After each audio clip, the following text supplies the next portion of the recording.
राधे राधे। आप सभी लोगों को देव दीपावली की हार्दिक शुभकामनाएं। हम देव दीपावली क्यों मनाते हैं? कहते हैं कि आज के दिन सारे देवता काशी में आकर के दीप प्रज्वलित करके उत्सव मनाया था। ये उत्सव क्यों मनाया था?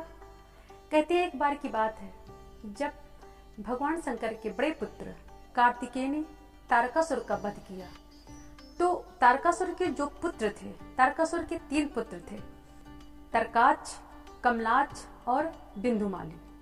ये तीनों पुत्र अपने पिता की मृत्यु का बदला लेने के लिए ब्रह्मा की तपस्या करने लगे और ब्रह्मा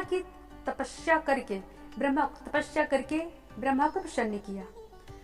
जब ब्रह्मा वरदान देने के लिए आए तो इन तीनों ने अमृत का वरदान मांगा, क्योंकि ब्रह्मा ने कहा अमृत का वरदान तो हम नहीं दे सकते, लेकिन इसके सिवा आप कुछ भी मांग सकते हैं। तब उन तीनों ने कहा तो ठीक है, आप हमारे 3 नगरों का निर्माण कीजिए और हम तीनों की मृत्यु तब हो जब तीनों नगर एक पंक्ति में हो और मृत्यु भी एक बाण से ही हो। ब्रह्मा ने कहा तथास्तु। वरदान पा करके इन तीनों लोकों में हाहाकार मचा रखा था। सारे देवताओं ने जाकर के महादेव से याचना की। तब महादेव ने वो देवताओं का कार्य पूर्ण करने के लिए कार्तिक पूर्णिमा के दिन अभिजित मुहूर्त में एक ही बाण से उन तीनों पुरों का विध्वंस किया और त्रिपुरासुर का वध किया। सारे देवता प्रसन्न होकर के काशी में आकर के दीप प्रज्वलित किए और उत्सव मनाया। तब से हम सभी लोग उसे देव दीपावली के रूप में मनाते हैं। और दूसरा कारण, कार्तिक पूर्णिमा में हम तुलसी की पूजा क्यों करते हैं? उसका भी एक कारण है। कहते हैं कार्तिक पूर्णिमा के दिन ही वृंदा के रूप में तुलसा माँ का यहाँ प्रकट हुआ था, जिनकी माता का नाम माधवी था और पिता का नाम धर्मध्वज था। और ये 2 कारण हो गए। और तीसरा कारण, कार्तिक पूर्णिमा के दिन से ही सर्वप्रथम हम लोग तुलसी की पूजा करने का हम लोगों का नियम बना। सर्वप्रथम श्री हरि ने माता तुलसी का पूजन किया। कहते हैं श्री हरि ने माता तुलसी का पूजन क्यों किया? कहते हैं जब भगवान विष्णु वृंदा को लेकर के जब विष्णु लोक जाते हैं तो वहां पर माता लक्ष्मी और माँ गंगा माता तुलसी का स्वागत किया, लेकिन सरस्वती क्रोधित हो गई।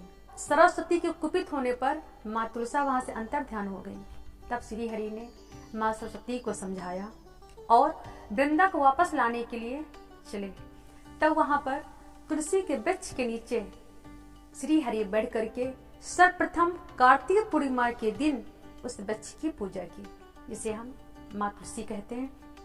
तुलसी के वृक्ष के नीचे पूजा की और नमाष्टकम का जाप किया। नमाष्टकम मंत्र कौन सा है? नमाष्टकम का जो पाठ करता है वो कहते हैं अश्वमेध यज्ञ का फल उसे प्राप्त होता है। वृंदावनी विश्व पूजता विश्व पावनी, पुष्प सारा नंदनी तुलसी तथा कृष्ण जीवनी। जो इन 8 नामों का नित्य प्रतिदिन माता तुलसी के सामने जाप करता है, उसे 1000 अश्वमेध यज्ञ करने का फल प्राप्त होता है। तो आज ही के दिन, कार्तिक पूर्णिमा के दिन, सर्वप्रथम उस तुलसी के वृक्ष से माँ तुलसी प्रकट हुई। तब से हम लोग माँ तुलसी का पूजन करना प्रारंभ किया। इसीलिए कार्तिक पूर्णिमा का दिन विशेष है, क्योंकि उस दिन देव दीपावली भी मनाई जाती है और माँ तुलसी की पूजा भी की जाती है। आप सब लोगों को पुनः एक बार फिर कार्तिक पूर्णिमा और देव दीपावली हार्दिक शुभकामनाएं। राधे राधे।